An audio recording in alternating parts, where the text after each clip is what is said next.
Part 5. The Student.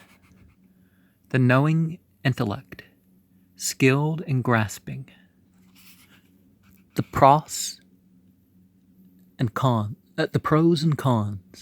of every theme, and cleared of all dross by the means just described, is the true aspirant after self-knowledge, discrimination, non-attachment, self-control, and its accompaniments, keen desire of liberation.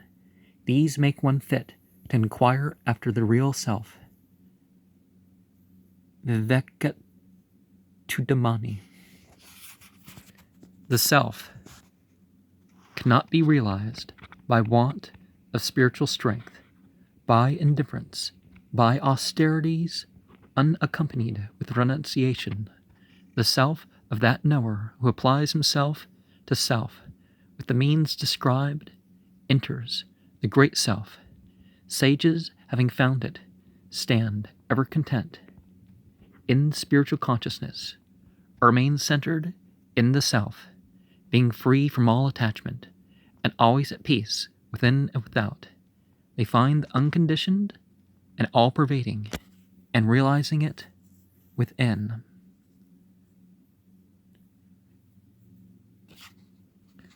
Become one.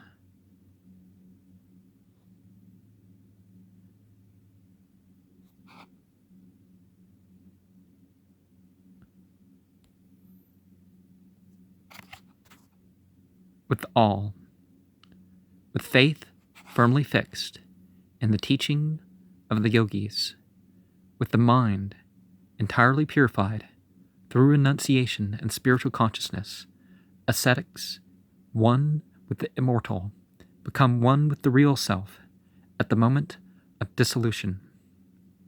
Upanishad. In the air or in water, no mark is seen of the passage of birds or fishes. So is entirely inscrutable the passage of the knowers of the self. Sankaracharya. The eye perceives not sound. Being dissimilar by nature, the material eye cannot see the spiritual self. Naish karm yasiddhi.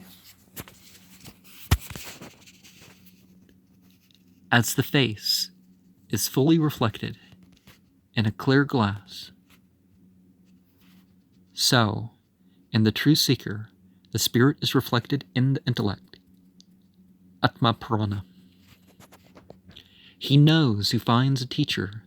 He then delays only so long as he is not free from the body, for on being so free, he is one with the all. Upanishad. Having obtained this priceless birth, with all the senses in their full activity, he who does not understand the good of self destroys himself. Mahabharata. The boat, this body, has been chartered by thee at the heaviest price, all thy good acts to cross over the other side of this ocean of sin and sorrow. Pray pass on before it breaks. So they don't know where that's from.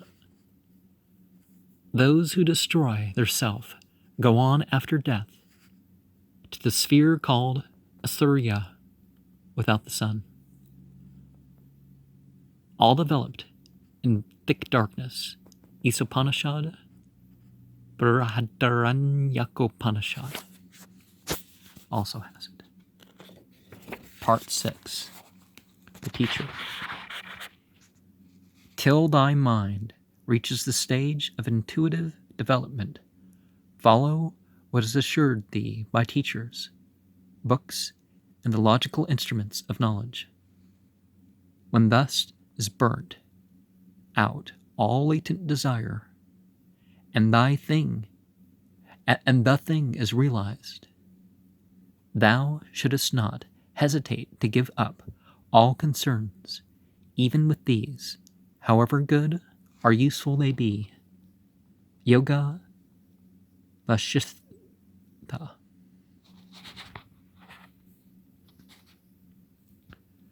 By my book is meant all that is written by way of explaining the facts of nature, by great souls free from likes and dislikes, with eyes trained to observation and reason, those resolute souls who are full of the highest goodness, who are equal to all, who are possessed of a tact similar to themselves, are the really wise. Yoga Vasishtha. I, thus informed, am yet only versed in the words of the mantras, the sacred hymns. I know nothing of self.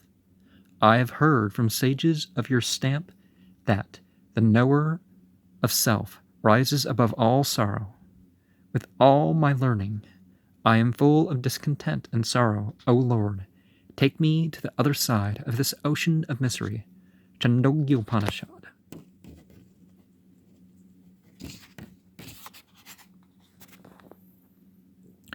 The real self should be explained by the father to his eldest son, or by the teacher to a properly sympathetic pupil, and to no one else.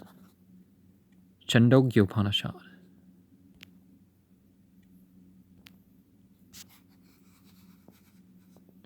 O Rama, the cause of self-realization is none other than the pupil's own intelligence. Yoga Vasishtha.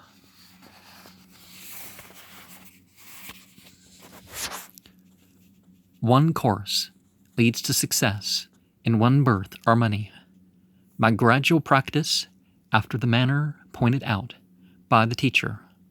The other leads soon to real spiritual consciousness through the self, aided even by intellectual development, even like the fall of the fruit from above. Yoga Vasishtha.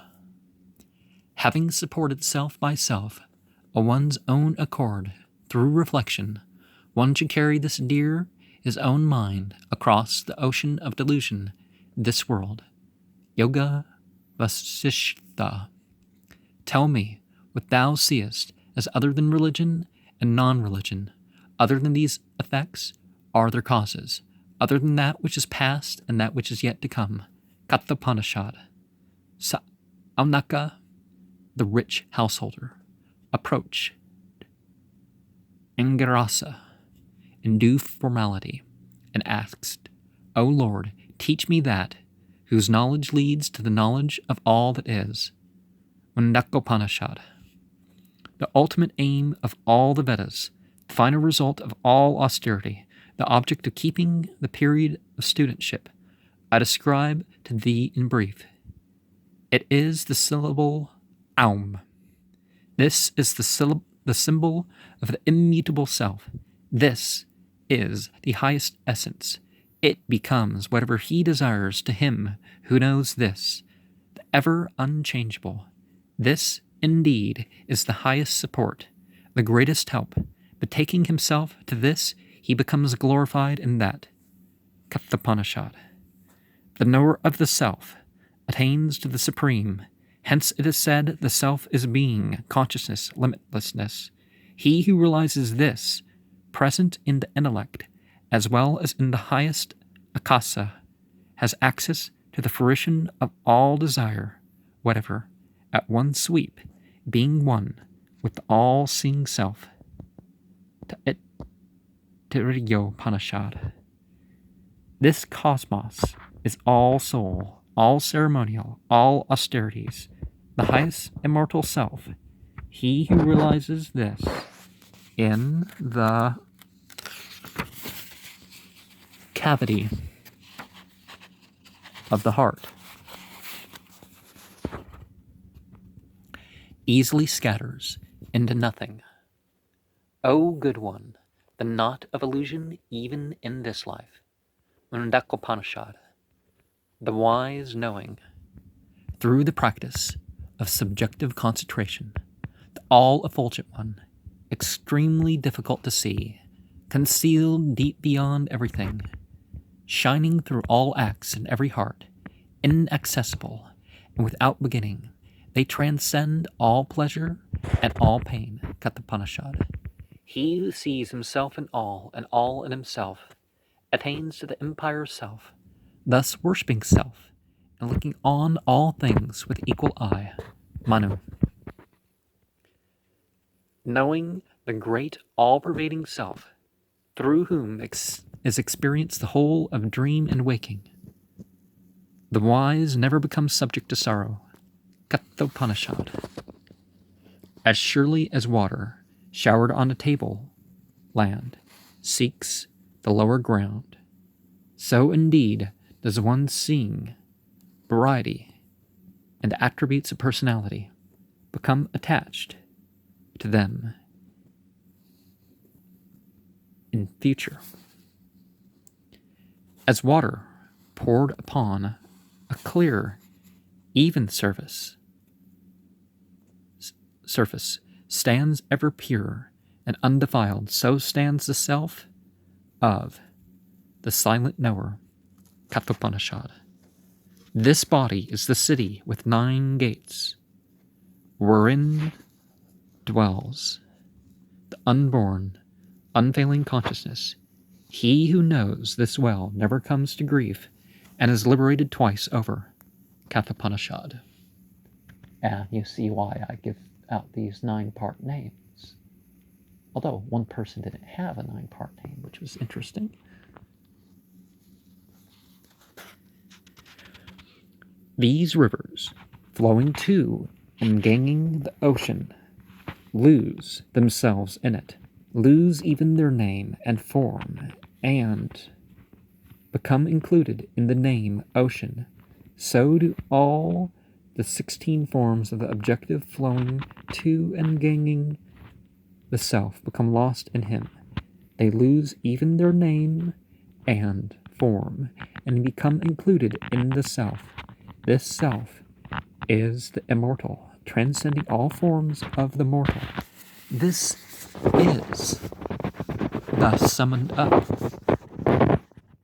that death may not overpower thee. Know the only knowable, the self,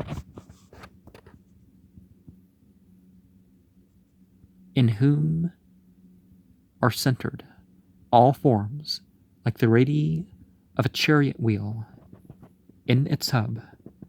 Prasopanishad. Know that one self alone, with which are bound sky, earth, atmosphere, mind, and all the vital breaths. Leave aside all other speech. This alone is the bridge over the gulf of this world to immortality. Mundakopanishad. The Brahmins disown him who knows other than self as a Brahman. The Kshatriyas disown him who knows other than self as a Kshatriya. The people disown him who knows other than self as the people. The gods disown him who knows other than self as a god. I believe we might say the word angel here, but the spirits disown him who knows other than self as a spirit. Everything disowns that which knows other than self as the thing. The Brahmins, the Kshatriyas, the people, the gods, the spirits, everything is self. Brihadaranyaka.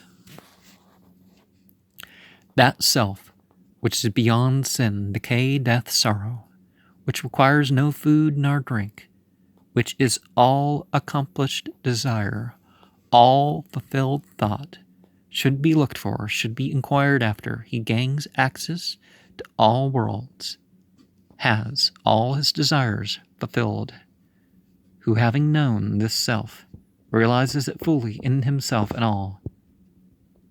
Chandogyopanishad. Said Yajnavalkya to the Emperor Janaka. The same has been explained by the Vedas as well. This indeed is the eternal glory of him who has realized the absolute. It neither grows nor is diminished by doing or not doing any act. The knower knows this very truth. Knowing this, he is not affected by any karma whatever, all being as sin to him. The heat of his senses cools down into that calmness of mind which follows on absence of desire. All kind of latent attachment leaves him. No conditions disturb him. Ecstasy environs him, who knowing thus sees self in self, sees the all as self. No. Good or evil touches him. He transcends all good and all evil. The fulfillment or non-fulfillment of any secular or temporal act affects him not. He having reduced them all to nothing, he is beyond all form, beyond all desire, beyond all doubt. This is the real spiritual consciousness.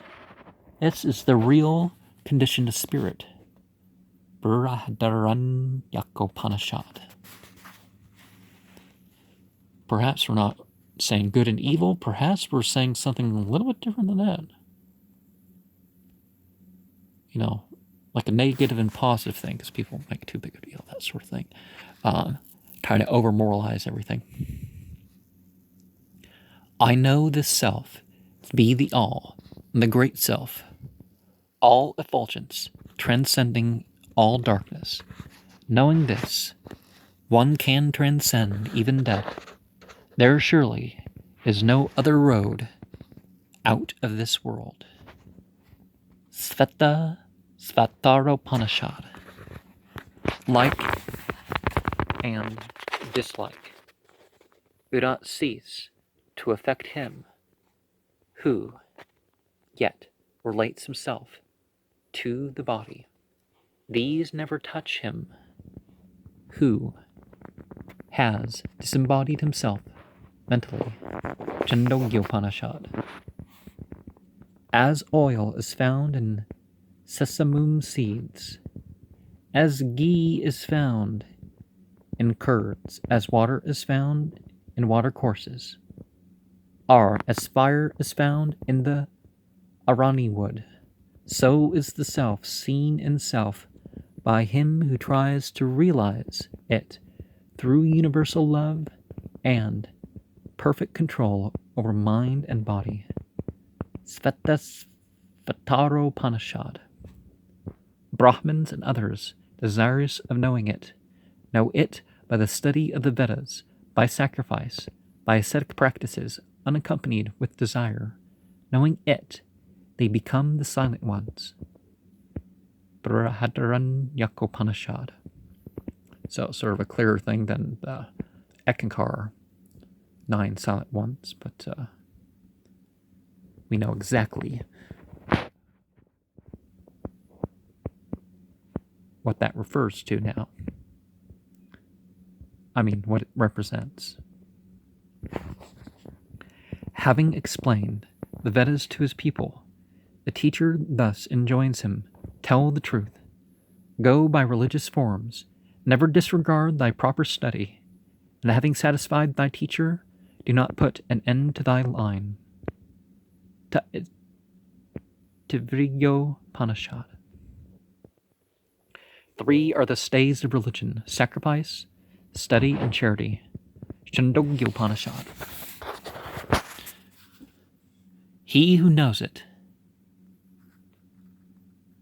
the immutable spirit, thus, and and he who does not know it, thus, both perform karma by it. Wisdom and ignorance admit of innumerable variation. That alone which is done with knowledge, faith, and complete surrender becomes powerful for good. Upanishad. Even like the radii fixed in the hub of a chariot wheel, is he, the Eternal One, pervading everything and appearing as many, after the forms of the intellect, Meditate on this, thyself, as the syllable Aum. May you be ever happy in the realization of that which transcends all darkness. Upanishad. Seeing the whole universe subject to the law of causation, the Brahmins understand that there is nothing other than the self, which is the causeless,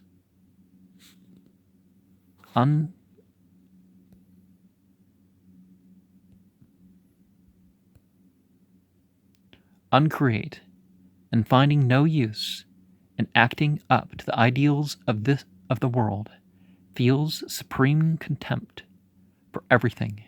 He then repairs with holy grass in hand to the teacher, well versed in sacred lore and full of the realization of spirit, to inquire after the eternal.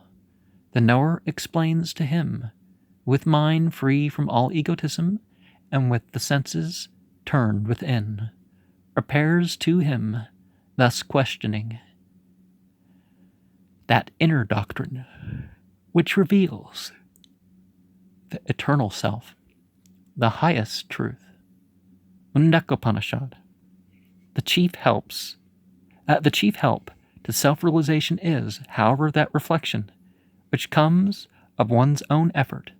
All the rest, including the teacher's grace and so forth, are but subordinate means to the end. Attend, therefore, carefully to the principal means.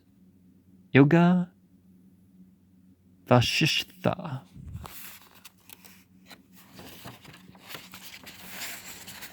Part 7. The lesson.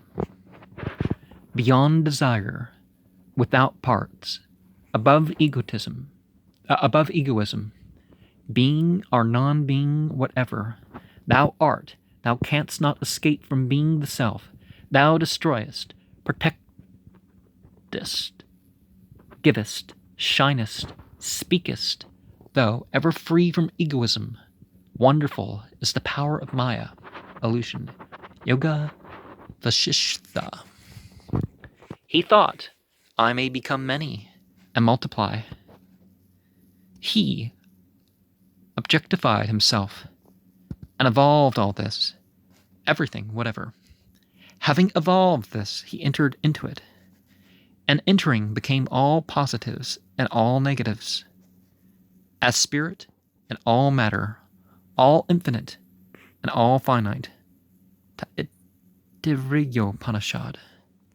Then, when it was all unmanifest, it of itself became manifest through name and form, endowing everything with this, or that name, and this or that form. All things even till now are defined by some name and some form. This is all the import of its entering in the objective evolved from itself. Upanishad. Dadyan Gatharvana thus described this divine honey to Asvindikumaras, the seer, telling what he saw, describing it as taking on a separate form with every form. The ever-effulgent is understood to take on many forms through illusion, solely for the purpose of self-realization. Upanishad. The one who is self-enlightened becomes everything from the highest to the lowest, becomes the many in dreams, and is, as it were, enjoys all pleasures, laughs, a hearty laugh, with friends, or feels the sense of fear on seeing cause for it. Upanishad. In dreams, there are in reality no chariots, no horses, not even the course on which the chariot may run, and yet all these are mentally created in a moment. There are in reality no joys, no pleasures, no delights, and yet all are mentally seen and felt at the instant. There are in reality there are in reality no ponds, no lakes, no rivers, and yet all are there at the merest thought. This power of evolving any number of forms from itself is the creative power of the One. Upanishad. This, therefore, is the truth.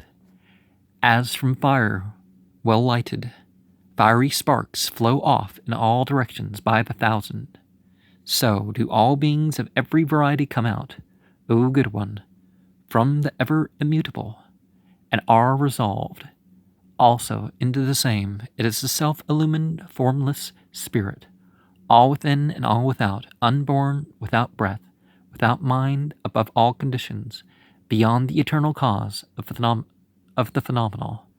Upanishad, camphor and the like, never cease to emit fragrance, though kept in any place whatever. The whole of the phenomenal may, in the same manner, be seen in that which is all consciousness, as the bracelet is in the gold, as water is in the mirage, or even as a wall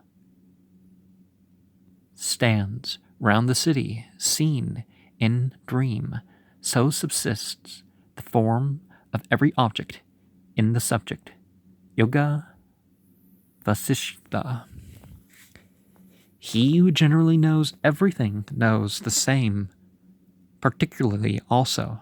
This omniscience is the only austerity known to him. Upanishad. As the statue pre-exists in the wood, and a statue exists again in every limb of that statue, and so on ad infinitum, so does this gigantic statue, the cosmos, exist in the One. Yoga Vasishtha. The wise realize everywhere that which is beyond sight, beyond grasp, which has no relation whatever, which has no form, which has no eye and no ear, no hand, no foot, which is eternal, all-pervading, smallest of the small, ever immutable, the source of all being. As a spider spins out his web from within himself and draws it in at pleasure, are as herbs grow out of the earth, are as hairs grow out of the living man, so indeed does evolve the cosmos from the ever unchangeable One. Upanishad. As that the tree with root upward and branches extending below stands eternally thriving, it is the spotless, as it is as the self, that verily is the immortal. All worlds subsist in it. Nothing can transcend it. This is that. Through it burn fire. Through it shines the sun. Through it thunders Indra. Through it blows the wind. If thou failest in this world to see the light before the dissolution of thy body, thou hast before thee a passage in another body through worlds and creations. Upanishad. As consciousness bears witness to itself, or as separateness bears out separateness, so is illusion sufficient of itself to bear out itself in everything it contains. This indeed is illusion, capable of bringing about things and events beyond conception. It deludes all in the whirl of its elusive action. Svaraj Yasiddhi. The self-existent inflicted a curse on the senses and endowing them with a tendency to objectivize. It is, hence, that they tend to objects without, and not to the subject within. Some rare sages, desirous of immortality, See the self, turning their eyes within. Children find pleasure in the objective and become bound in the expansive net of death. The wise, knowing immortality as the only thing stable, care not to desire anything of the impermanent. Upanishad. Self is the rider on the chariot of this body, guided by the intellect as charioteer, drawn by the senses as powerful horses, controlled by the way of the mind, serving for the reins. Thus runs the vehicle over the course of experience. The self, thus conditioned by the senses and the mind, is called the enjoyer by those who know. He who is forsaken by the charioteer, intelligent discrimination, and has no idea of guiding the reins, his mind, in the proper manner, has no control over the senses, and is like a driver of restive horses. He who has the intellect for his driver and the mind for proper reins is able to reach the other end of the course, the highest essence of the all-pervading, that, ever concealed in all, is never manifest, but is grasped by the sharp intellect of those who are trained to minute observation. Upanishad. Though having only 3 gunas or qualities, thou art the cause of all the worlds. Even the gods fail, through want of insight, to measure the depth of thy immeasurable power. Thou art the sustainer of all. The whole of this universe is only a particle of thyself. Thou indeed art the undifferentiated first cause, the highest prakriti. O Divine Mother, thou art the supreme science of power, inconceivably immense, which sages desirous of liberation, rising above every weakness, apply themselves to with the inner power of their senses held tight in perfect control. The Saptasati Markandeya Purana. And, we can see past the whole mother, father, child metaphor, and we can also look at that and say humans can be beyond these light things, Thou art the light that shines through the sun, dispelling the darkness of ignorance prevailing within. Thou art the vein that carries the fragrant honey of the flower of consciousness to every particle matter. Thou art that which becomes thousands of that jewel, which satisfies every desire of the needy. Thou, Divine One, are, to those struggling in the ocean of incarnation, the bestower and preserver. Anand Dalahari.